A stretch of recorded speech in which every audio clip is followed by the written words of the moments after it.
Antes de la TAM, solo una empresa chilena en toda la historia había acudido al capítulo 11 en Estados Unidos. Fue Edelnor, la generadora de electricidad, que el 18 de septiembre de 2002 fue a la justicia de Estados Unidos. Quien hizo la presentación fue el empresario Fernando del Sol, dueño en esos momentos de la compañía y que está ahora en contacto con Agenda Económica. Fernando, gracias por conversar con CNN Chile. Buenas tardes.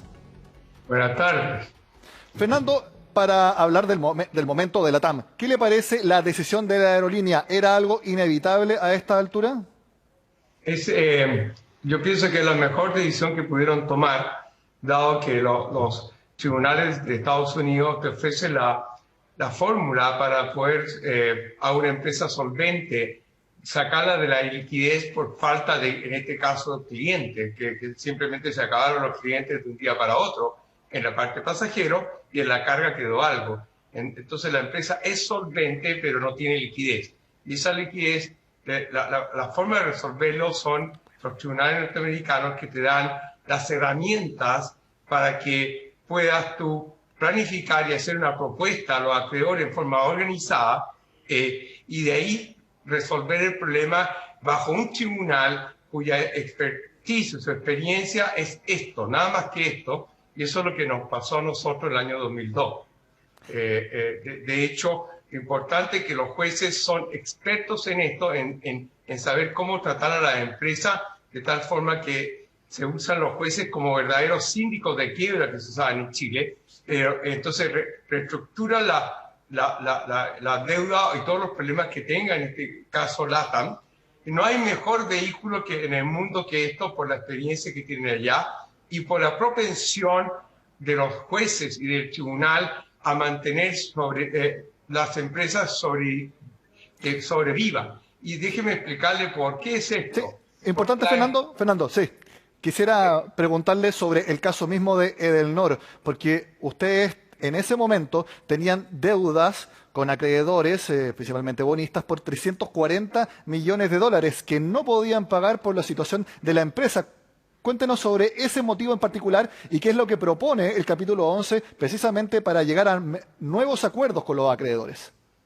Bueno, para hacerte el caso real de Edelnor, nosotros compramos Edelnor el día 31 de diciembre del 2001 a un inversionista norteamericano que en un precio módico, pues la empresa ya se sabía que no iba a poder pagar en septiembre del año 2002 las deudas y el capital y los intereses, porque tenía dos créditos grandes que sumaban 340 millones de dólares, que eran de corto plazo y con altas tasas de interés.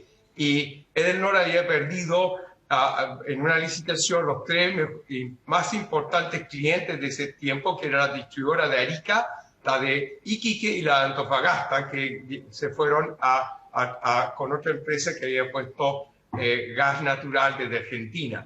En este caso era Gas Atacama. Y en ese entonces la empresa era imposible que pudiera pagar eso. Y nosotros lo que hicimos fue empezar a tratarla de reestructurar en Chile, pero dado que los acreedores eran en su mayoría americanos, no podían los que representaban a esos acreedores, que eran dos bancos que estaban en Chile, no podían votar por ninguna reestructuración que fuera a cortar el capital o bajar los intereses o aumentar el plazo. Y eso por ley americana. Y la solución la encontramos en julio, la cual nos dieron, hubo una situación de Chivor, una empresa eléctrica colombiana que usó el sistema de Chapter 11, y nosotros una semana después de ello iniciamos nuestro método para hacer esto, y esto significaba hablar con los acreedores, hacer una proposición real como empresa, sin haber síndicos, sin haber síndico de quiebra ni interventores de ningún tipo. El gobierno corporativo se mantenía igual y uno les proponía una proposición real a los acreedores, los cuales votaban, y una vez votado, con una votación mayoritaria, nosotros en el caso 93%, fuimos al tribunal donde se representaba al 7% de acreedores pequeños que no estaban ahí, y con eso la solución se hizo factible, real, y esto significó que la deuda que tenía 340 se redujo a 210 millones de dólares. Fernando. Y hubo... ¿Ah? Sí, eso es muy importante lo que menciona. Si antes la deuda con los acreedores era de 340 millones, después de presentar el plan en el capítulo 11, la deuda bajó a 210 millones de dólares. Es decir, los acreedores de, por ejemplo, los acreedores de la TAM van a tener que asumir que se les va a pagar menos después del capítulo 11. Es muy fácil. Esto no es que van a asumir o no. Los papeles de las empresas que están en situación de mal empiezan a bajar de valor. Entonces, a los acreedores se les ofreció o le pagábamos 30% de valor par, que era el valor de los bonos en ese entonces que se transaban en los mercados internacionales, o accedían a este nuevo bono que nosotros propusimos. Y al final ganó el nuevo bono y se tuvo que hacer una parte en el contado y una parte a plazo. Obviamente los acreedores, si no aceptaban esto, y la empresa se liquidaba a través del capítulo 7, que es muy importante, esto no es quiebra, es una reestructuración de la deuda. Entonces cuando se liquida se va a un capítulo 7 que se llama, y ahí se empiezan a vender los activos, como vender los contratos de leasing, no sé, y todo lo que tiene LATAM por detrás. Obviamente esa venta es mucho peor que mantener la empresa viva. Y por eso quería definir bien qué es lo que es una empresa, para que la gente entienda por qué esto afecta. La empresa es el conjunto de personas naturales, seres humanos, que tiene una intervención de una u otra manera en la empresa, ya sea los trabajadores, los pilotos, los proveedores, los acreedores y todo. Todos es una empresa, Sí. no Fernando, es lista.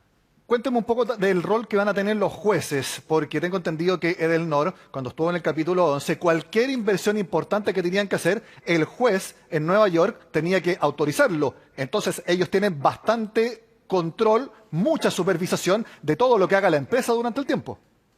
Te lo explico. Uno como empresa le hace un presupuesto al juez de los próximos 12 meses, cuánto va a gastar.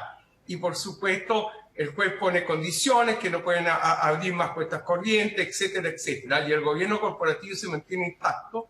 Entonces lo que pasa es que si uno por ejemplo, a nosotros nos pasó un accidente en una cañería que iba de Argentina a Chile, el gasoducto norandino, que hubo una lluvia en Argentina y rompió el tubo, total que nos costaba a nosotros por $400,000 que teníamos que gastar y que no teníamos permiso para gastarlo bajo el presupuesto. Llamamos a las 9 de la mañana al juez del tribunal de Nueva York y él a las 3 de la tarde nos contestó aprobando el gasto adicional. Con esa resiliencia trabajan los jueces allá, como te digo, son gente que se dedica a que las empresas sobrevivan, no a liquidarlas, si es que si son solventes. Sí, Fernando, mi última pregunta porque nos queda poco tiempo. El hecho de que Edelnor fuera al capítulo 11 evitó que quebrara y que también entrara en default. ¿Fue un verdadero salvavidas para la empresa que luego, posteriormente, se transformaría en Engie?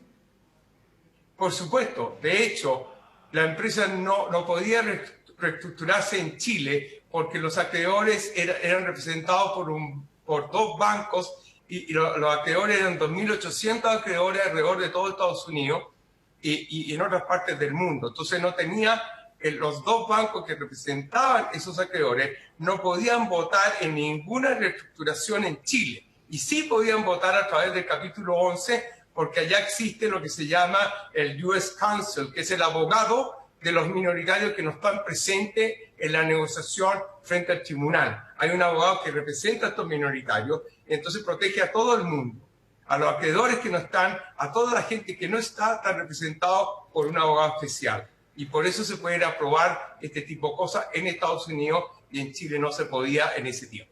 Fernando del Sol, empresario, le agradezco por habernos contado la experiencia de Edelnor en el capítulo 11 de Estados Unidos. Buenas tardes. Buenas tardes.